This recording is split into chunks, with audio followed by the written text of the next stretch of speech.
Good evening, guys. It is time to do some major groundwork inside the greenhouse. The ducks, you can hear them in the background. They came out of the greenhouse about a week ago, and around 2 weeks ago we removed our pigs. We had the pigs and the ducks in the greenhouse in order to kill the grass in there and to fertilize the soil, maybe even till it up just a little bit.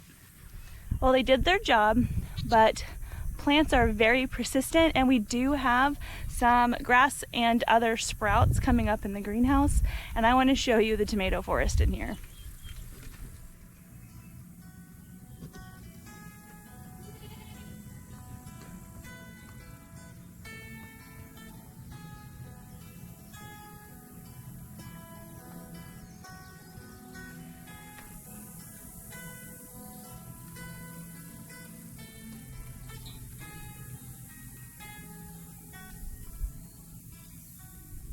My pigs can hear me. They have a never-ending need for snacks. It's not snack time.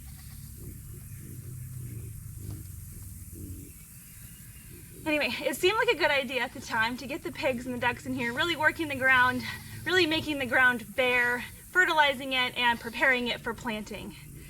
They did prepare it for planting, and they even planted a couple things, and that's something I didn't consider might happen for some reason.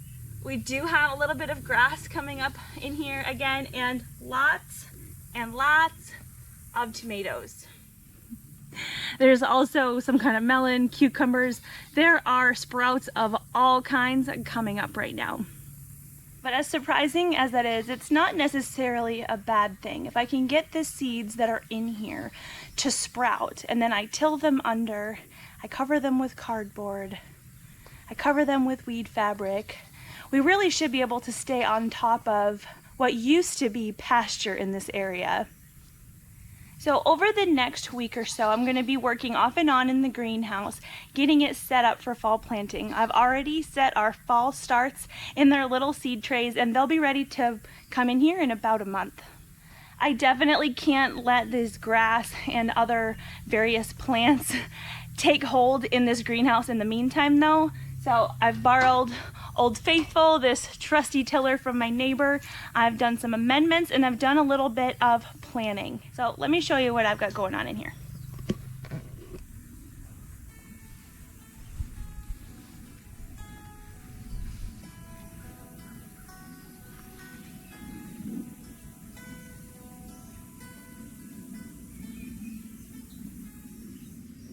As you may remember from previous videos, this particular spot on our property, actually a lot of acreage on our property, used to be tobacco farmland. So this land has already been worked, and all of the rocks, pebbles, and things have been removed out of it, and it's been planted a lot over the years. Over the last 10 or 12 years though, it's been horse pasture, so that's good. And like we already know, I did have animals running through this greenhouse for around 3-4 months. So I don't have any fertilizers going in the ground right now, but I do have gypsum. I need calcium in this soil. It's a very clay soil. It kind of, well, let me show it to you. So this is what we're working with. It's very dry, very dusty, but I will say it's not the worst soil in the world, and it's only going to get better over time. Eventually this is going to be a no-till garden space. I am going to till initially to get some amendments going and to level things out a little bit, but we will be layering on amendments using a broad fork and really taking advantage of making the rows here very fertile and very productive. So I'm only going to be tilling these rows, and I've only placed my amendments in the rows. So you can kind of see already what my plan is. I'm going to have a row of weed fabric that goes from door to door, so there will be a big aisle straight through the middle of the greenhouse. There's going to be 3 rows of plants here, and in this front corner is going to be seating. I'm going to have a bench, I'm going to have a table, and it's going to be a magical oasis in the middle of winter. And on this side, there are 3 rows. This greenhouse is 40 feet long and 25 feet wide, so this will provide a lot of food for our family.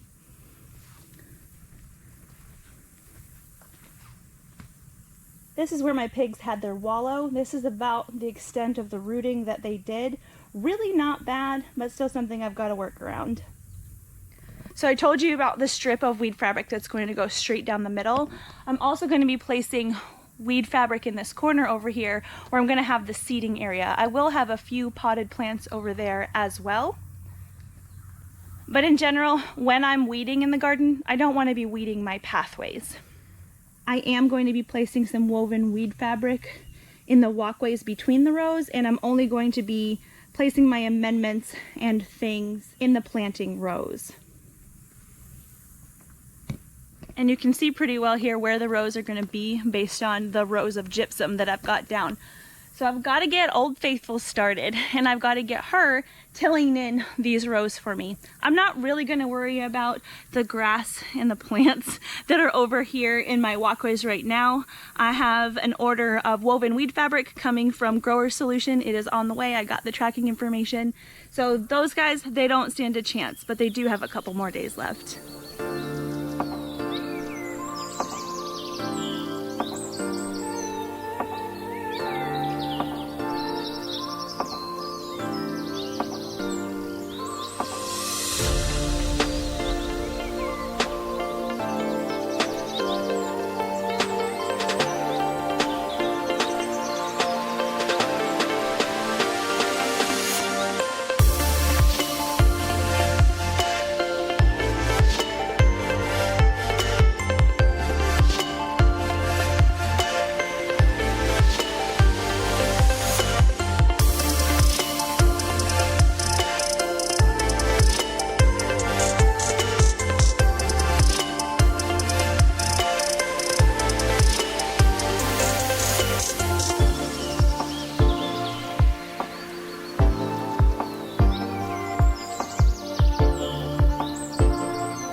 I'm sweating.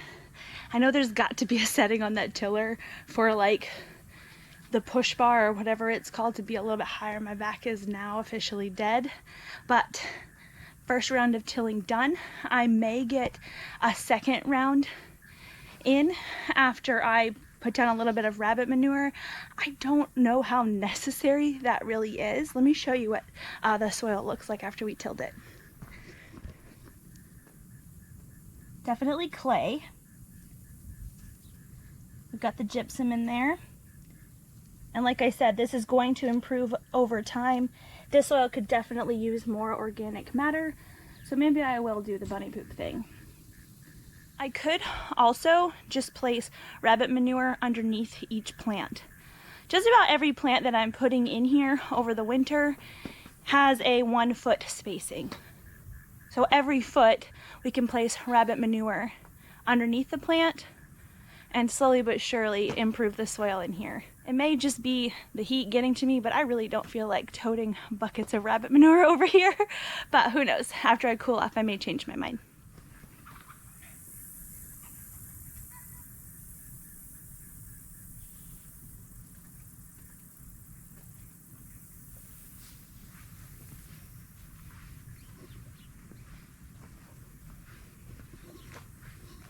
All right, so let's talk next steps for the greenhouse. We already talked about possibly putting down rabbit manure in one of two ways. I could also do both. It depends on how ambitious I really want to be. I know the soil needs it, so I very well may just do it. But on the planting rows themselves, I am going to put down cardboard. Wet that down, get it breaking down so that when I'm ready to plant my seedlings in about a month, the weeds will all be suppressed, that cardboard will already be starting to break down. I'll be able to easily plant through it and then place some mulch on top. So next steps involve suppressing this grass even more, and it feels good to be this far into this project. I wish the wind would blow even a little bit. It is not blowing at all. So it doesn't really matter that I haven't planted the fall garden yet. It's too hot in here anyways. All of my brassicas would definitely go to seed. Hi, Shaika. Hi. What you doing? I want to be with you. You wanted to be with me? Yeah. Come here. Can I go in there? Yes, don't go where I just tilled the dirt. Okay?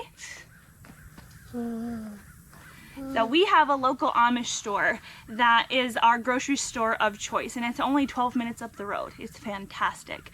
And they like to give out boxes when you shop. They'll put everything in a box, kind of like Sam's Club or Costco. You can put everything in a box. So I think I know where I'm going to be able to get all my cardboard, and that's a blessing because 1, 2, 3, 4, 5, 6, 40-foot rows. That's a lot of cardboard. Wait, is this going to be a garden? Because I see those plants. Those are plants, and those aren't plants that I'm going to keep. But I see chives. I know. There's food growing in here. That's not the food. That food isn't going to, well, the chives will, but most of these tomatoes and cucumbers and squash and things aren't going to survive enough to fruit for us, so Mommy's not going to keep them. Well, can you put tomatoes in here? I will in the summer next year. But can you put cucumbers Mm-hmm. in here and cucamelons? Mm-hmm. Because it's going to be a good day in here. You're going to like it in here in the winter. Yeah. It's going to be nice. And I'll tell you if I could pick stuff in here, Mm-hmm. but not a lot. Not a lot. Why? Because I want, when the tomatoes grow, when they're green, I don't pick them. Right. When you're green, you don't pick the tomatoes. Yeah. That's right. And when they're yellow, I pick them. You can, yeah, because once they're yellow, what color will they turn? Red. So I think one of the problems with the heat retention in the greenhouse, even with the shade cloth, number one is the lower sidewalls. If we had the higher sidewall greenhouse, it had like 7-foot rolling sides, that would provide a lot more airflow in here. I thought about ordering that kind, but we have very high winds here, and it just didn't seem like the smartest option. So I am looking at ventilation options because really the only ventilation that I do have are the sidewalls and each screen door on the end. I can open the bottom part fully and get some airflow through here, but I really feel like we need more. Also, this end wall behind me, that is southern facing, and that doesn't have any kind of shade over the end wall itself, and I think that is collecting a lot of heat. I think in the winter this is going to be fine, but in the summer next year it still is really way too hot in here to grow much. When we had the pigs in here, we had the 30% shade cloth, and on half of the greenhouse I had a 60% shade cloth to give the pigs the most shade possible in half of the greenhouse. I think what I'm going to try to do is next year in the summer, keep the 30% shade cloth over the top and put the 60% shade cloth over the end wall so that we don't get that constant southern exposure sun coming in here and really heating things up. So that with better ventilation, I'm going to possibly get some solar fans. I'm definitely going to get some manual vents that I can open and shut. With that, I think we should get a better growing atmosphere in here. Thankfully, we're headed into the winter, and those kinds of things are more of a summer need. So I do have some time to get all that together after I do a little bit more research.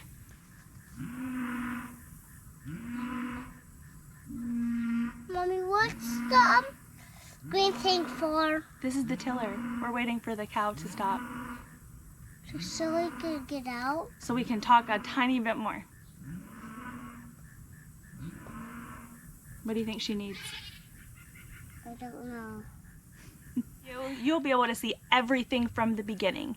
Mommy, can I shut it? No, baby, leave it open. Go on. But two of them are open. I know. Baby. I need a drink and that cow needs to shut up.